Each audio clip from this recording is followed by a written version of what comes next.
Hi, everybody. Welcome to the CoCo Show. I'm John. I'm Aaron. And today, Aaron, we're going to be talking about two of the best titles ever released for the CoCo. Really? In my humble opinion. You haven't played that many, to No, be fair. I haven't. Phantom Slayer and Donkey King. Yes, sir. Okay. And by extension, we're going to be talking a little bit about Donkey Kong on the CoCo on the whole. Yeah. Sounds good to me. Now, Aaron, I know that you are a connoisseur of the paranormal.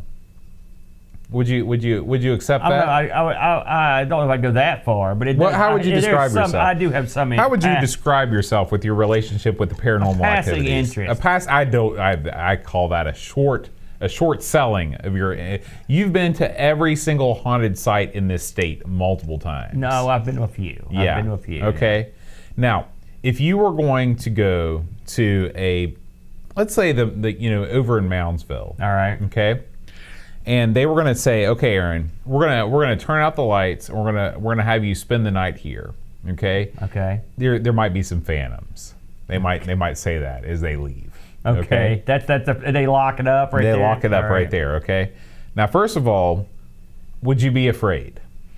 Oh yeah, because that is a scary place, Moundsville. It's very scary. Now, explain to the listeners what Moundsville is. Moundsville State Penitentiary in Moundsville, West Virginia. A prison that was around forever. I think it closed down in the 90s. Yeah. And it saw a lot of bad action. It was known, it had a real bad rep for about a lot of nastiness that went down.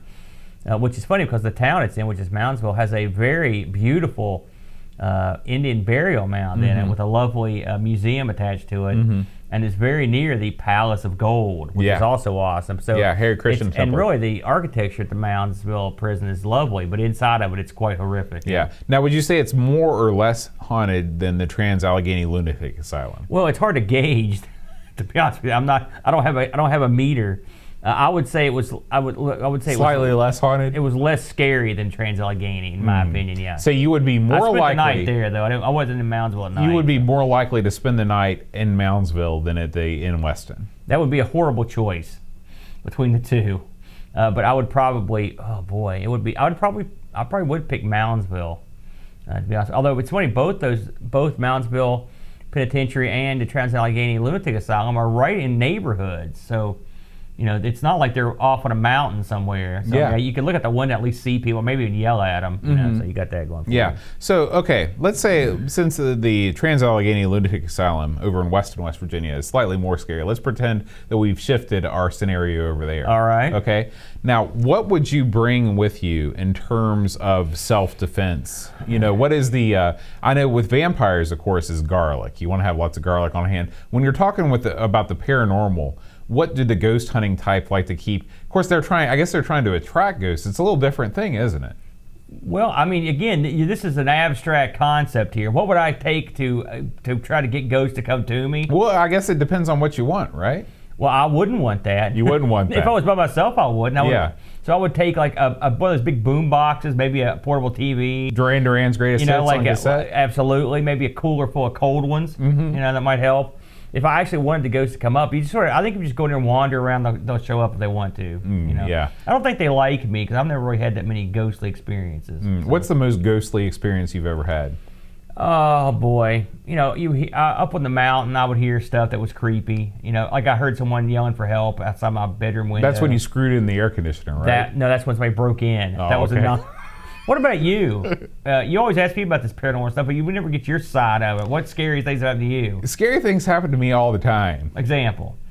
When Eep's not here and it's dark outside, sometimes when I walk down the hallway, I see like a shadow. So really lightweight stuff that throws a fear into you. I don't like it, and I usually go to the couch and I watch Everybody Loves Raymond, and that makes me feel better. The ultimate palate cleanser of fear. You put on the most vanilla, generic bread you could find. That's right. Can you imagine, because I know you're going to segue into the Phantom Slayer. And it's a good segue because I thought when I was playing this game, I actually thought about the Trans-Allegheny. It's funny you should mention it because you can go into some of these old buildings and they are very maze-like. And I thought if the feeling of you see horror movies and you hear people are coming up down the hallways and you look and there's no one there, you hear a creaking door, something like that. to actually have that happen in real life is pretty scary. I mean, yeah, I've been in places where you heard the door shut across the hall, or you saw a shadow. There's a long hallway in Trans-Allegheny, and there's a window at the end of it, and light comes through it, and you'll see stuff pass in front of it like a shadow. And you don't know, because was it an animal?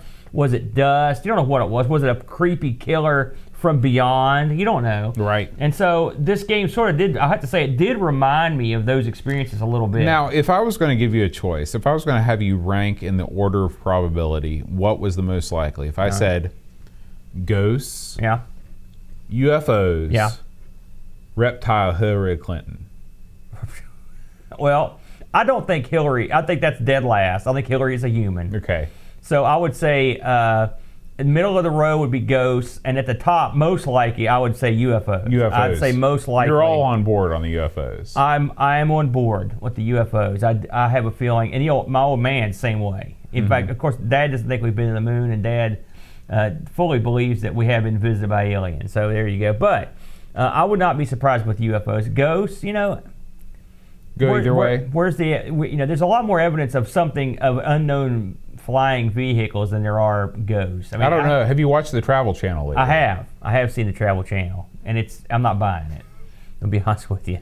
I'm not buying it. Listen, the Mountain Monster guys live in West Virginia. If you ever watched their show, they try to construct a giant electrified bird cage to catch the Mothman, and they almost got him, if you watch that episode. So, the local monster was a chupacabra in Putnam and Kanawha County, and it was assisting a Bigfoot.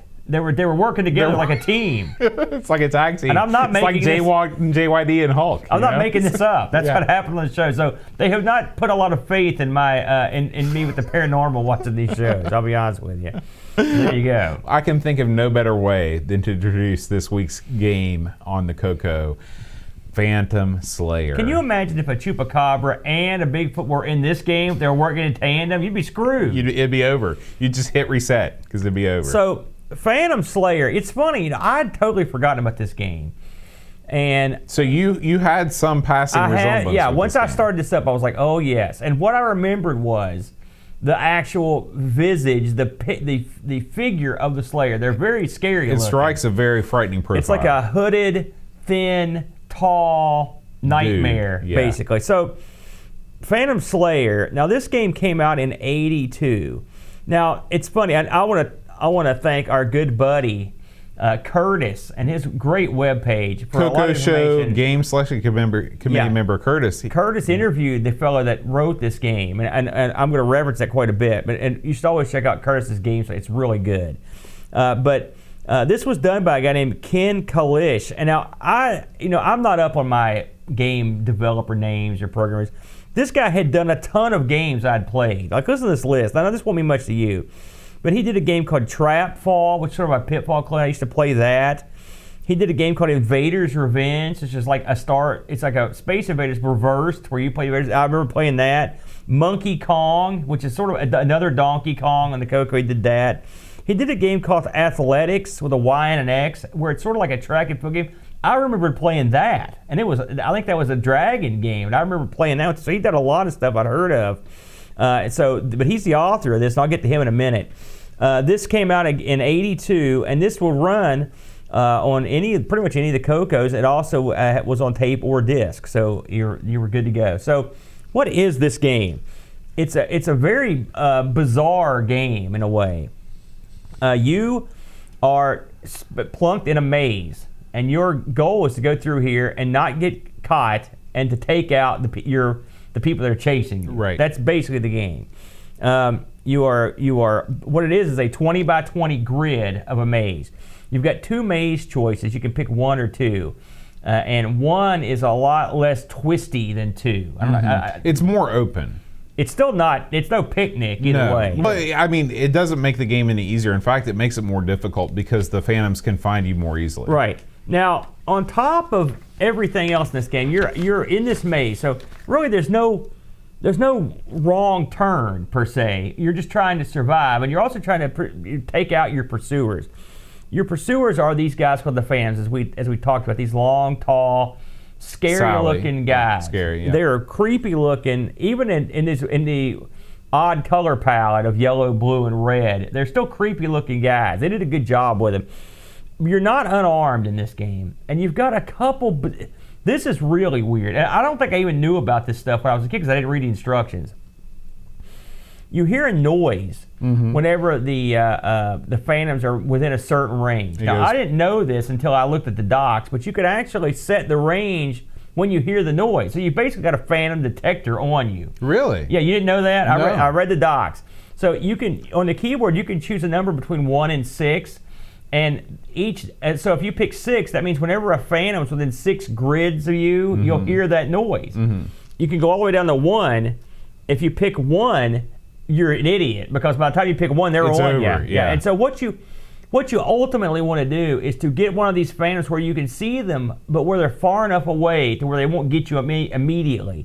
Because your other weapon, your weapon in this is like a gun. It's a gun. And it's described as a pistol. Yeah, in the docs. you hold the space bar down and he shoots the gun. It takes a couple. Well, what you have to do is you have to arm the weapon first. So you actually have to press the space bar twice. Right. You have to hit the space. I just held it down, and then he will shoot the gun, and it takes a couple seconds to like reload. So you can't just go up cool guy style and just start blasting away like in a movie. And yeah, it's not going to work. You're going to die. So amongst the other things that you can contend with in the game, aside from these guys, are you'll occasionally will come across a green square. Did you ever come across this thing? Yeah, those are the exit squares. What it does is it takes you back to where you started. Takes you back to the entrance, exactly. Which that doesn't seem like that big a deal, but it is. Well, it's really not, though. But it also, when you kill a guy in this or at the beginning, you can hit the D button. I believe it's the D. Yeah, and you can see the map for a couple seconds. It doesn't. All it does is basically give you an idea of where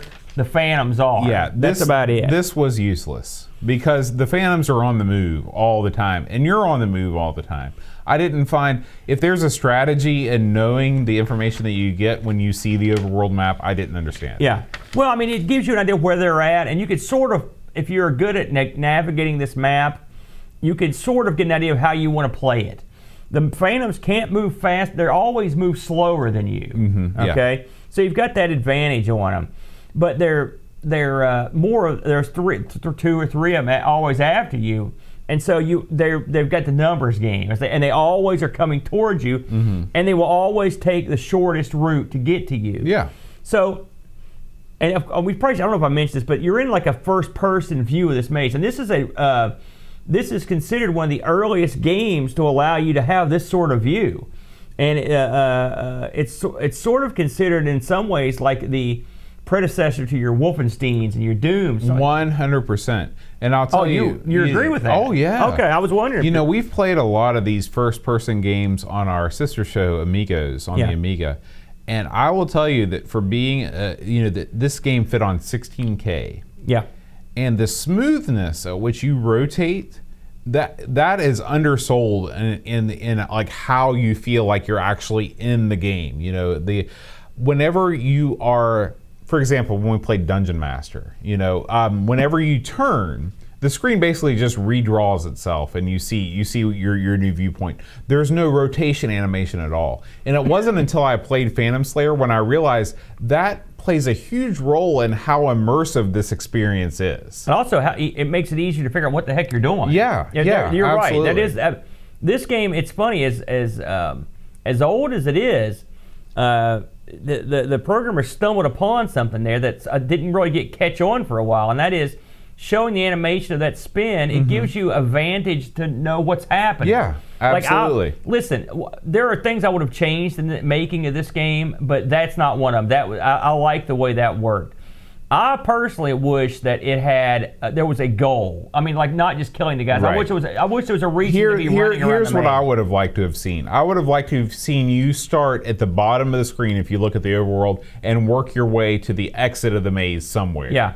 And kill Phantoms along the way. Yeah, I mean, and the Phantom, listen, you don't change the Phantoms, because the one thing about the Phantoms in this game is, and it's funny, I was reading the review that Curtis did with the programmer and Ken, and Ken mentions that he wanted to, because I mean, clearly if you listen to the list of stuff he'd done, he did a lot of like arcade clones and stuff, and he mentioned that he wanted to do something different that would make the player worry a little bit and add a little bit of suspense, and a little bit of a little bit of nervousness. Heighten to the it. tension. Yeah. And so when you hear that the detector go off, and you hear those guys are closing in, it's actually pretty creepy. It is. It is. And when you spin like around, that. and I'll tell you what this is like. This is like the original version of FNAF.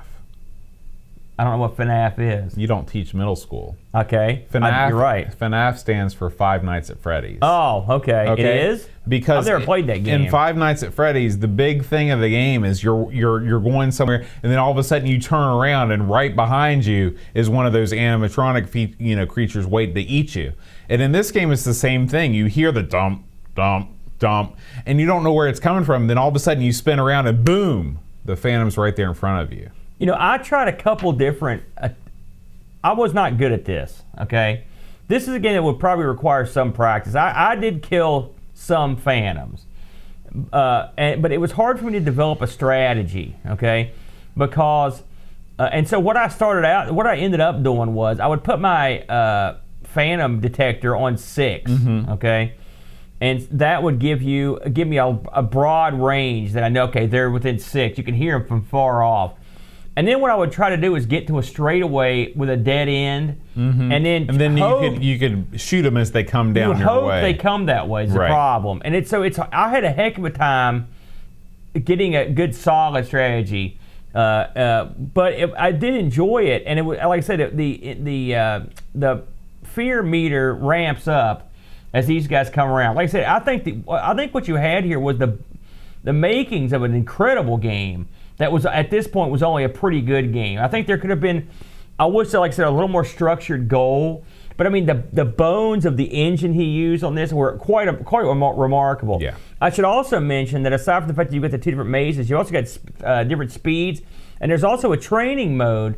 Training mode just lets you run around the map without any Phantoms, and you can just try to figure out how, and which is a good idea in a game like this, because you should be able to go out and run around and see which way, how it's going to work, how the maze works, because this would have probably been a pretty unusual concept to grasp in '82 when this game came out. Oh yeah, anything from a first person perspective was just a totally alien thing for most people. Yeah, and I was just reading Curtis. That's exactly what I did, Curtis. I started it at 6, and as they came in and beat it, I would go down to 5. So you can change it on the fly. Oh, absolutely. And which I think that's a neat aspect of the game, that if you don't read the docs, you would never even know about that, because it defaults, I think, at like 4. But you can change that on the fly. I read when Curtis interviewed Ken that he said that this game was partially inspired by a sequence in a movie called The Fearless Vampire Killer. So I've actually seen this movie. Really? I think Roman Polanski did it. I think Shatner's in it? No, I think Sharon Tate's in it. If you remember her, unfortunately she was killed in those murders in California by the Manson family. But this is a wacky, sort of comedic vampire movie. I remember watching this one night. And is it like Dracula Dead and Loving? No, it's not that wacky. It's just like from the 70s. It's a real weird, that kind of weird. It was a weird macabre comedy, a real goofy film. But there's a sequence that he talks about that sort of got his mind going on this, and I can understand it. Like I said, I haven't seen the movie for a long time, but I had seen that one from a while back. So overall, though, I think this is pretty fun. I mean, it's not one I'd play every day, but it is one that it was important. I think you could certainly see how people would look at this and think, okay, now we're on to something. Let's move this up, and maybe they did. But I would say it's a pretty good game, and it would be fun to show people if anything, it's like a tech demo. It's a real beautiful game. Oh yeah, and in fact, there is a very famous video out there of someone using a one of these virtual reality walking simulators, playing this game. Oh God, that would be creepy. This is the most it's like the lowest tech with the highest tech possible, because you've got this guy. This is one of these treadmills. I don't know if you've ever seen this before. Oh yeah, I've seen these things. Yeah. This thing, it's a combination of you've got this circle that fits around your waist, and then you've got a treadmill that moves in any direction. So this is set up for working with the Oculus Rift or something like this. And this guy has actually set it up to work with Phantom Slayer, so he can move through this maze with his feet. and have his gun set up to, That's pretty cool. Yeah, That's neat. Where'd you see that at? I saw that L. Curtis B. He linked me up with that. I love it. And he's the man when it comes to this game. This is one of his faves. Yeah. So make sure you look. If you just look for Phantom Slayer Virtual Reality on YouTube, you should be able to find that. Yeah, this would be perfect for that sort of thing. That's a good idea. So overall, though, I like this. I did have a chance to look up reviews. I did find a review from the place I always get my reviews, the CoCo Games review site, and they gave, believe it or not, they gave this one a C+. They weren't as fond of it. I would give this a good solid B, to be completely honest. But I thought it was a good game, and I'm guessing you did the same. Yeah, absolutely. Now we did get some reviews of this on the here. Oh, actually, we didn't. We didn't get any reviews this week on the CoCo Show. I guess Graham was not on duty this week. He forgot about this one. So, but Phantom Slayer, to me, it's like I haven't seen anything from this perspective run as smoothly as this game. It really set the standard, and like you said, I think it was one of the major influences of Wolfenstein 3D for sure. I will say, in closing, like I said, I played this back in the day, but I didn't play it much because I found it difficult. Knowing the keys, and that actually helped a lot for my enjoyment of this, and maybe my being a little bit older, because it was kind of creepy. And I will say, I also I found the manual for this. I think this also on Curtis' site, and it's pretty creepy looking too. They did a good job of the art package on that, so I give that an enthusiastic thumbs up as well. I liked it. Good stuff. I want to show quickly a quick video of this, just so you can see it, Aaron, in case you haven't seen it. This is the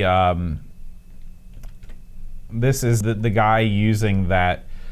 How would you describe this if you're listening to the show? It is a walking VR simulation where the fellow is on one of the treadmills that you walk, and he's actually programmed this up to where he walks forward and backwards. It moves in step, which is pretty slick. Mm-hmm.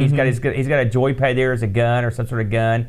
This actually looks like it's controlling pretty well with this rig. It is amazing where you've got the two worlds meeting here. The incredibly old CoCo game meeting with something that's super state of the art when it comes to virtual reality. Very neat. Yeah, absolutely. So I apologize for people that are only seeing the gameplay scene on the video. I did not set up the scene properly, so sorry about that. Let me go ahead and just move on to our next game, Aaron. Donkey King. Smooth transition. Absolutely. So, we do like our clones on this show, and we didn't get. I knew we wouldn't get too far along on the CoCo Show until we crossed paths with Donkey King, or the King, if you will, and I'll get into that in a moment. Now, we mentioned this game quite liberally in our Sailor Man episode because they're both done by the same guy, Chris Latham, quite the genius, and a very interesting fellow. Again, this is another guy. I watched a video from on YouTube with him doing an interview, and I'd say he didn't look what I thought he would look like. Of course, he's older now. What did he look like? He just looked like you're a next door neighbor, maybe who's a plumber or something, or a carpenter. Didn't look like Donkey King programmer. No, I don't know what I expected. So this game, published by Tom Mix, yeah, those guys, and the immortal Tom Mix, released at the end of, from what I heard, just in time for Christmas in 1982. And in 1983, it actually got a new name, which we'll get to that in a moment. Now, this was also available on the 32K RAM color computers, and there was a cassette or disc version. Now, if you want the tape, you got to pay $25. If you want the disc, that's going to cost you $28. Wow! So this was an expensive title. You got to pay. Well, yeah, no kidding. Because to be fair, it's considered one of the best CoCo games ever made. That might be why they probably knew what they had. So. What do you got here with Donkey King? Well, clearly you don't have to be a genius to figure this one out. This is a clone of Donkey Kong. Now, I want to put you in to the time period of '82 when this was released. I was one. You know what happened. So I remember Donkey Kong in the arcade. I loved it, as you know. I owned the game, so I'm pretty intimate with Donkey Kong. Now, there was inevitably a home port, and at the time there were only really 3 big machines that you would port this to. You had your Atari 2600, you had your ColecoVision, and you had your Intellivision at the time.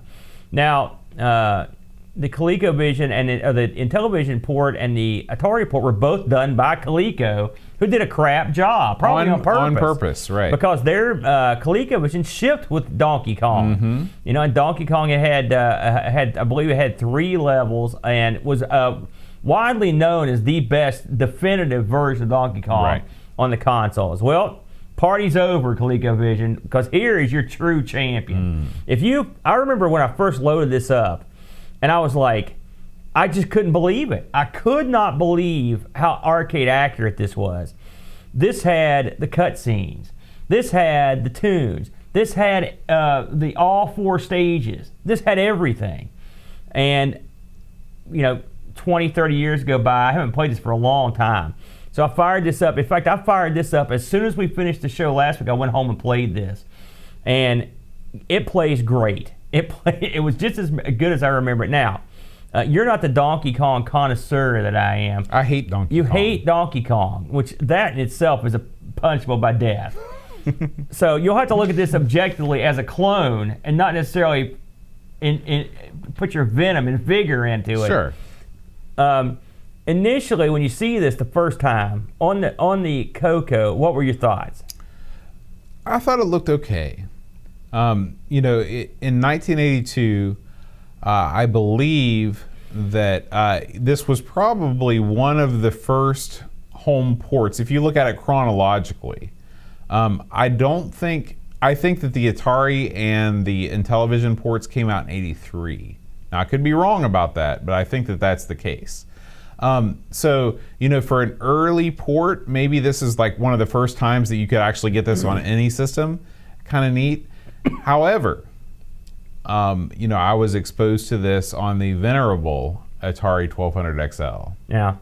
And I'm sorry to say that the Atari 8-bit version puts this version to shame. I'm going to disagree with you on that because I've played the Atari 8-bit version of this. Okay.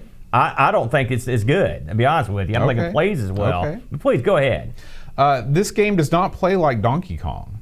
This game is totally different. Like the first level, the way that the barrels come down is in a totally different pattern and in a totally different way than the actual game, the actual arcade game itself, which renders it useless as a Donkey Kong clone.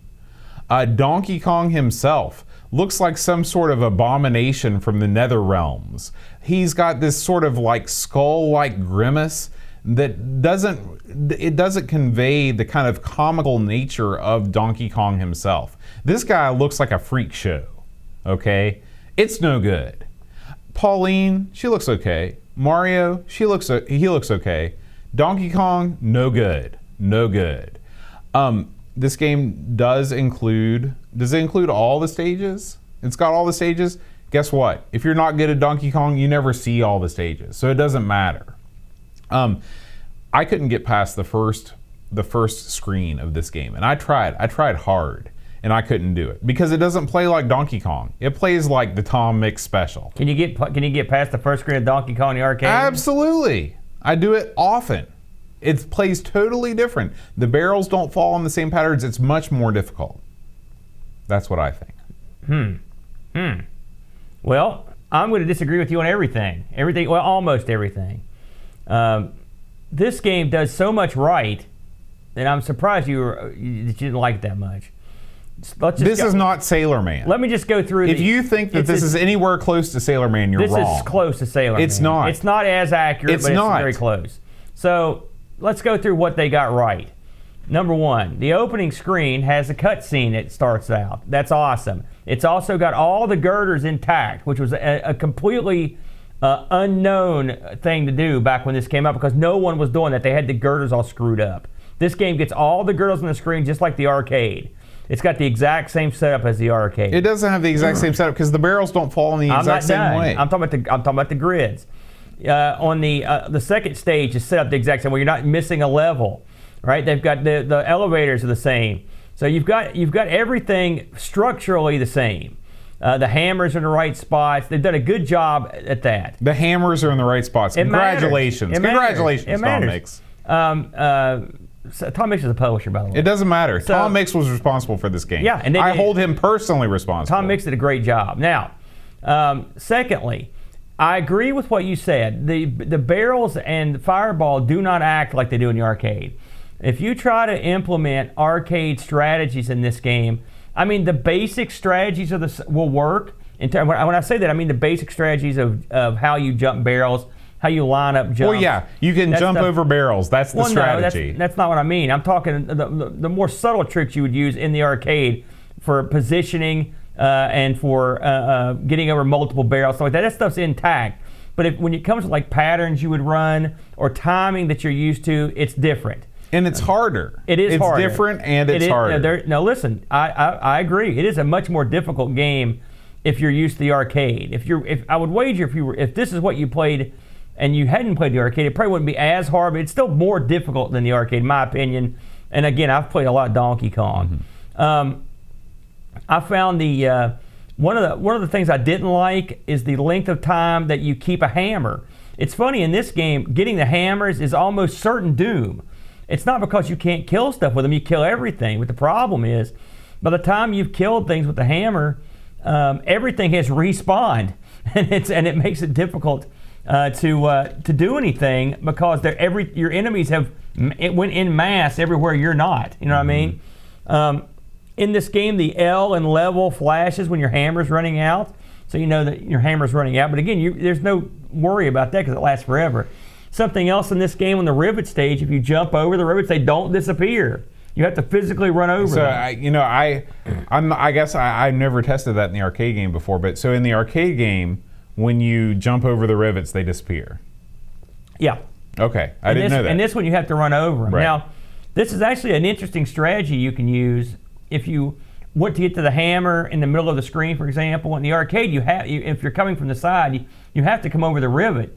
But in this, you could actually jump the rivet, run, grab the hammer, and then run back across over the rivet and get to a place you normally wouldn't be able to get to with the hammer. So there's a difference there. On the first level, to get to Pauline, you could literally just jump up to her platform. You don't have to go up the ladder. The elevator stage is pretty much about the same. Just there's a little bit of a different size.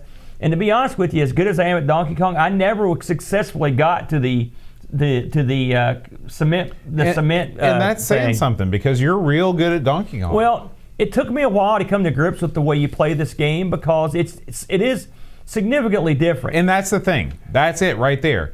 This is a clone. Okay, the whole point of a clone is it's supposed to emulate the original, and if it doesn't do that, it fails. No, it fails as a clone. I disagree. Because this is a great game on its own standing. No. And it plays a great game of Donkey Kong. This game wouldn't have sold crap if it didn't have Donkey King on the label. I don't agree. This is a top. Listen, if you compare this with any of the other, you're telling me that the Atari 2600s or the ColecoVision's better? No, I'm telling you the Atari 8-bit version's better, which was released in the same year. I've got that. I've got that on. I don't think it's any better at all. You need to fire it up again because it's been too long apparently. All I'm saying is this game here, and we're not. This isn't a comparison thing. We're looking at this game. We're not comparing it to other systems. This is the game. And does it play a good game with Donkey Kong? Hell yeah, it does. No, it doesn't. Does it look good? Hell yeah, it does. Does it sound good? No. Darn straight it does. Does it have all 4 levels? Does it go dunk, dunk, da da da dunk? No. It still sounds good. Yeah, the sound that when you're not playing the game, sure, it sounds great. I think you're holding your personal hatred of Donkey Kong against this version. Perhaps. No doubt. And I think it's making you an irrational fool. Because this is the hippity top shelf of clones of this game. That's demonstrably false by Sailor Man. I said of this, I think a clone of this game, Donkey Kong. Because everybody else just called it Donkey Kong and paid the licensing fee. Well, I will say, these guys changed the name of this in '83 to The King because they were afraid of litigation from Nintendo. Smart move on their part. Yeah, because clearly it is Donkey Kong. Yes. There's no doubt. But I think if you are a CoCo owner or just looking to emulate a good game on the CoCo, or especially if you're a Donkey Kong fan, I think you'll really enjoy this. I really enjoyed this quite a bit. I mean, again, it's strides, leaps and bounds against anything that was coming out in '82, and it's a darn good game. It's got everything in it you would want. When this came out, I just couldn't freaking believe my luck. It was unbelievable. There are other Donkey Kong clone games on the CoCo. We mentioned one, Monkey King, from the guy that did Phantom Slayer. It's nowhere near as good. This, I mean, it crushes it. And if you saw that one, you'd understand. It is not good. But I remember playing it quite a bit too before I got hold of this one. This was the definitive Donkey Kong on the CoCo until the CoCo 3 emulated version of Donkey Kong came out, which is very hard to top that. Right, and we should talk a little bit about that.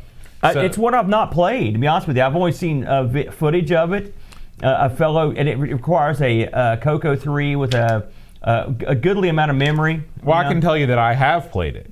Oh, you emulated it? Yeah. Oh, yeah. It's fantastic. Well, yeah, I mean, now, it's emulated. That said, it's an emulation of the actual arcade game. Yeah. I read some docs about what he did, and he said basically, the CoCo does not have the jack to emulate the CPU of the original Donkey Kong machine, but you can use some tricks because of the larger amount of RAM that the CoCo has that you can actually make it work. And that is a frame by frame, perfect port. It's not a port, it's an emulation. But if you've got a CoCo 3 and you've got some RAM, you're good to go. You don't need to mess around with this game. Skip this game, play the original. Well, I don't agree with that. I've got the RAM coming, and when I get it, this is going to be maybe someday we'll have a look at the emulated version. But I think this is absolutely worth anyone's time that likes to play Donkey Kong. I disagree with both. All right. Fully. In fact, I've never disagreed more about anything we've ever covered on any show than I do on this one. Well, Aaron, we do have some pretty exciting news. We actually got a voicemail. Oh, neat. Yeah, we got a voicemail from a listener. So I'm going to play that here on the screen, except I'm not because our internet is gone. So we're going to have to wait until next week to play that voicemail on the air. Hillbilly ISP strikes again. Yes, sir. Someone feed the hamster. Now, next week, Aaron, we are not going to be playing any game at all. There are no shows on the Amigos Retro Gaming Network next week because we have a very special event coming up. But why don't you fill us in on what that is? Next Friday at 8 a.m., we will be having the Thanksgiving Marathon over at the arcade. We will be playing 10 straight hours of games spun on the wheel pieces suggested by you, our listeners and viewers. It's going to be a lot of fun. The Brent will be there. He'll be running the show. Me and the Boat will be there, sitting in, having a good time. Oh yeah. And it should be a lot of fun, Boat. I don't know what all we're going to end up playing, but I think we're going to have a good time. Absolutely. And that's 8 a.m. Eastern Time, USA time. So tune in. If you can't catch us live on Twitch, same channel we're on now, then you can check us out on YouTube. Probably the next day or two, we'll have the 10 hours broken up and put up on YouTube. Yeah. We do want to thank all the fine folks that make this show happen, our Patreon supporters. We'd like to thank Jeff Landreth, Graham Vebke, Wing Chun Wolf, and Curtis Boyle. Thank you so much for supporting the CoCo Show. And if you'd like to support the CoCo Show, it is patreon.com/the CoCo Show. Yeah. All right, Aaron, we will see you next time. Until then, bye-bye. Bye-bye.